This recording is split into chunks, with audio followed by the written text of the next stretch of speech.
on the financial markets, according to Kenneth Clark, the Shadow Business Secretary. He warned that prolonged uncertainty could produce a repeat of the economic crisis of 1976, when Britain had to be rescued by the International Monetary Fund.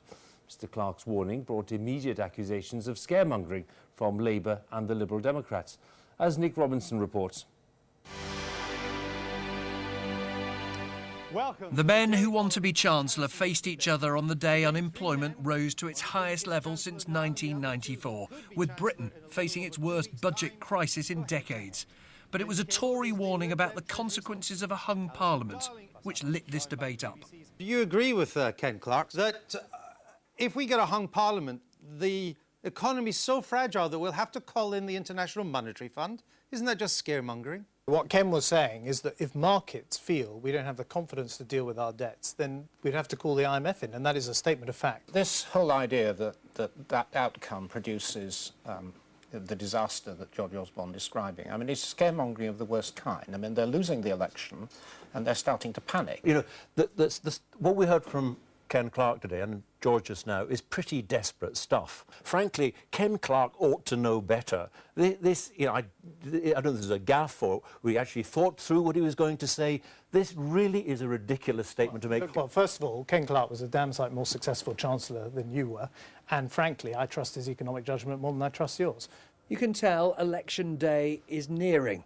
In this debate, the gloves came off, and each of the men came under real pressure about whether their plans for taxes and for spending really add up. The man whose party's been soaring in the polls came in for some pretty heavy scrutiny.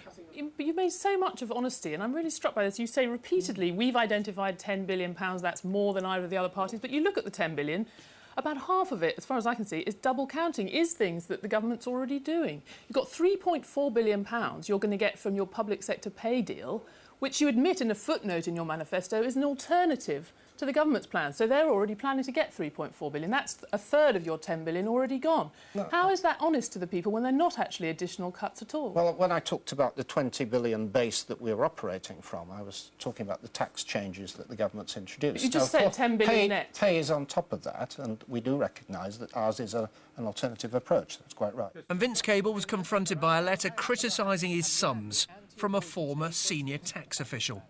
The idea is that the tax savings of the size promised by Nick Clegg are achievable is, to my mind, very doubtful and really does not stand up to close scrutiny. Soon, though, it was George Osborne's turn, quizzed on what he meant by his promise to cut the bulk of Britain's soaring budget deficit. I don't have your Treasury Civil Service formally advising me. I'm not going to set some target for 5 years' time. And I think bulk. You won't give civil service advice as to what bulk means. It just seems bizarre that you're... As for the Chancellor, he came under most pressure about Labour's economic record and Gordon Brown's claims about it. You shouldn't have said no more boom and bust, correct? What we were trying to do was to eradicate the problems we've had in this country over successive governments, and actually 10 years of stability is not bad to start. All this a scene setter for the second prime ministerial debate to be held in Bristol tomorrow night. Nick Robinson, BBC News. Well, Nick Clegg, the Lib Dem leader, has hinted that he might find it difficult to